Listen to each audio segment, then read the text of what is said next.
Well, hello boys and girls. We're back. Welcome back to the little shop.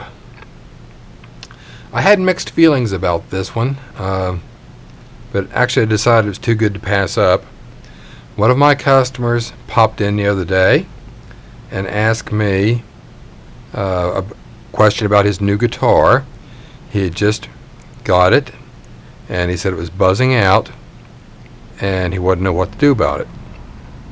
And instead of giving any information to him without seeing the instrument and having an idea of what was going on, I decided just a time to drop it by and we'd see what it needed. So he brings it in, fresh from that, world famous in the U.S. big box store guitar shop. And I get looking at it, fresh with one of their setups. So let me show you what we've got going on here.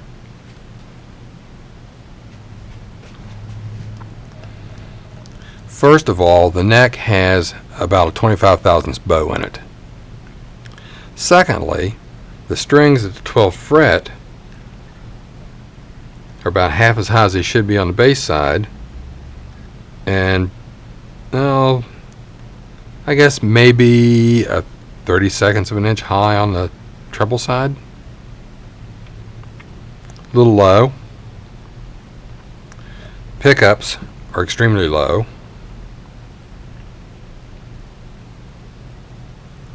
The nut is too high. And believe me, I straightened the neck out while I was talking to him to actually evaluate the guitar. I've put it back exactly the way it was when it came in, so we could talk about it here. But what really gets me, and I've said this time and time again, check out the tailpiece height. You notice the tailpiece is cranked all the way down the body. Now, I've been told about this, guys have argued with me time and time again, that anybody that knows anything about a Les Paul knows the tailpiece has to be cranked all the way down on the body for maximum tone and sustain. And well, I don't believe that, and I will argue that fact. There are so many other factors that vary into it.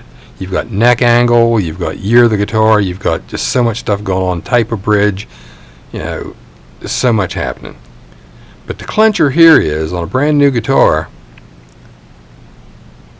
the saddle in the center are lower simply because the bridge has sunk in the middle. The bridge is no longer flat on top, it's actually concave.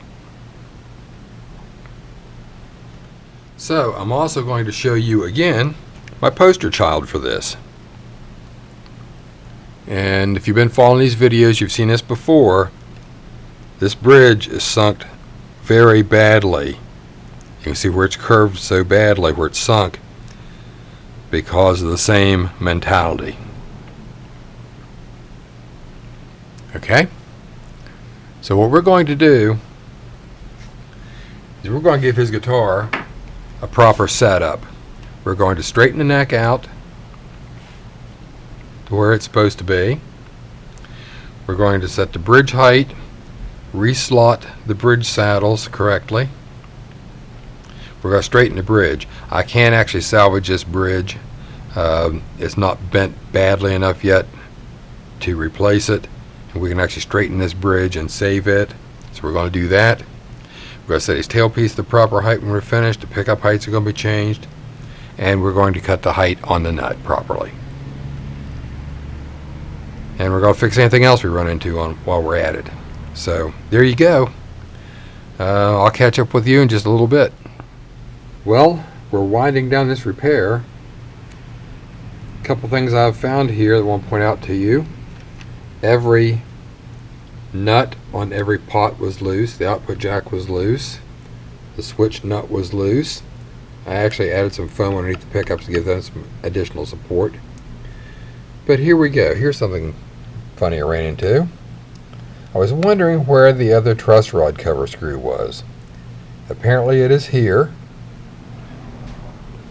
because I took these two out of the truss rod, which this is a pick guard screw, this is the other truss rod cover screw, and that explains why this is cracked up here. Okay, moving on. And here we are. Our little Les Paul has been finished. Like I said earlier, we've tightened all the pots, lined up the knobs properly on it, tightened the switch up, tightened the output jack up, tightened the tuning keys, straightened the bridge, recut the saddle slots properly, recut the nut, cleaned the fingerboard, set the pickup heights properly after the guitar was intonated and action set. In fact, you'll see now that the pickups are quite a bit higher in relationship to the strings than they were. See, the bridge isn't sunk, and you can see the tailpiece is not on the body.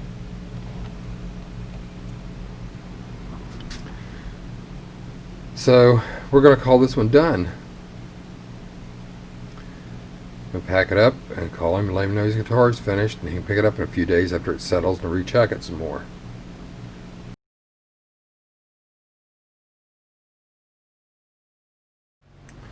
Well, here we are. I've mentioned several times things come in waves in this shop, and this is a prime example of it. I'm afraid though that this is the preview of a wave to come, because this is getting to be way too common. Just on the heels of sending out the Les Paul that you saw formerly, this one comes rolling in not a half hour after the other one was picked up.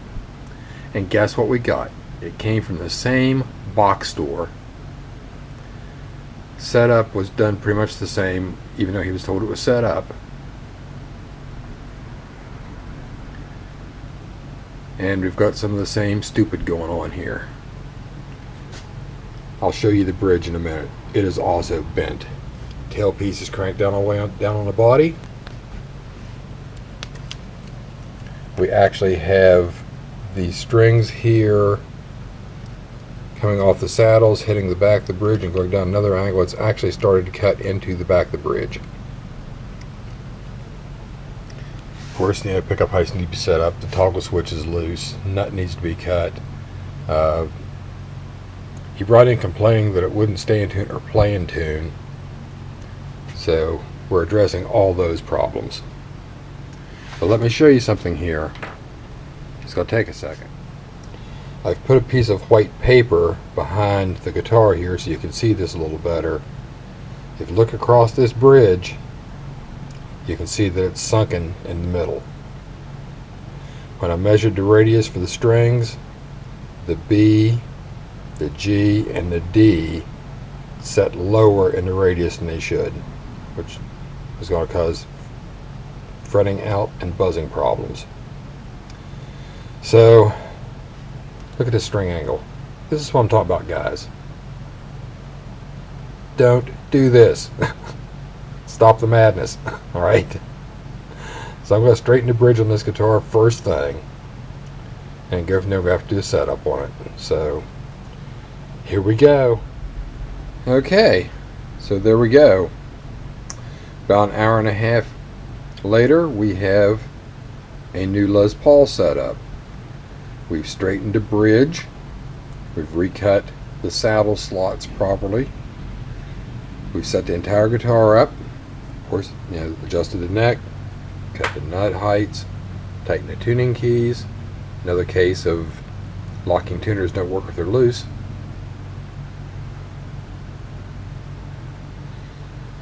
Did the intonation, tailpiece height, pickup heights, tightened up the toggle switch nut, tightened up the output jack, cleaned up everything here. We will show you tailpiece is not on the body, and what I've done is I've set the tailpiece height to where it just clears the back of the bridge on the treble side, and accordingly on the bass side. There we go. Just a little bit more fuel for my conversation there about tailpiece heights.